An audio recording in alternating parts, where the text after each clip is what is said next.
In today's video, I'm going to teach you how to see Street View in Google Maps. Street View lets you explore real-world locations at street level so you can preview a neighborhood, confirm an entrance, or plan a route with confidence. We'll keep things simple and clear, and I'll share a few helpful tips along the way so you get the best experience. Start by opening Google Maps in your web browser or the Google Maps app.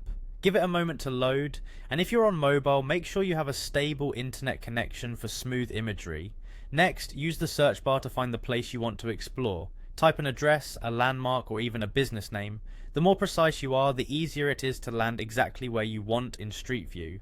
Once your location appears on the map, look toward the bottom right corner of the screen. You'll see a small yellow figure. This is Pegman. On desktop, Pegman sits above the zoom controls. If the interface looks a bit different on your device, try maximizing the window or zooming the map slightly so the controls appear. Click and hold Pegman, then drag it onto the map. As you drag, streets with Street View coverage light up in blue. You may also see individual blue dots. Those are 360-degree photos at a point, not full street coverage. For continuous navigation, aim for the blue lines along roads. Drop Pegman onto any blue area to enter Street View instantly. The view will shift to a ground level panorama at that spot. From here, use the white arrows on the road to move forward, backward, or turn onto side streets. On a phone or tablet, you can tap the arrows to move, and a quick double tap farther ahead will jump you forward. To look around, click and drag the scene left, right, up, or down. This gives you a full 360-degree view so you can check building numbers, signs, or intersections.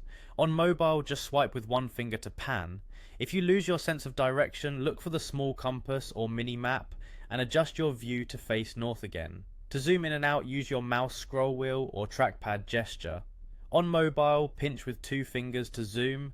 Zooming helps you read details like storefront names or cross-street signs without moving far. Keep in mind that not every place has Street View coverage. If you don't see blue lines when dragging Pegman, that area likely isn't available yet. That's all you need to confidently use Street View in Google Maps. With these simple actions, dragging Pegman, following the arrows, panning and zooming, you can explore almost anywhere from your screen.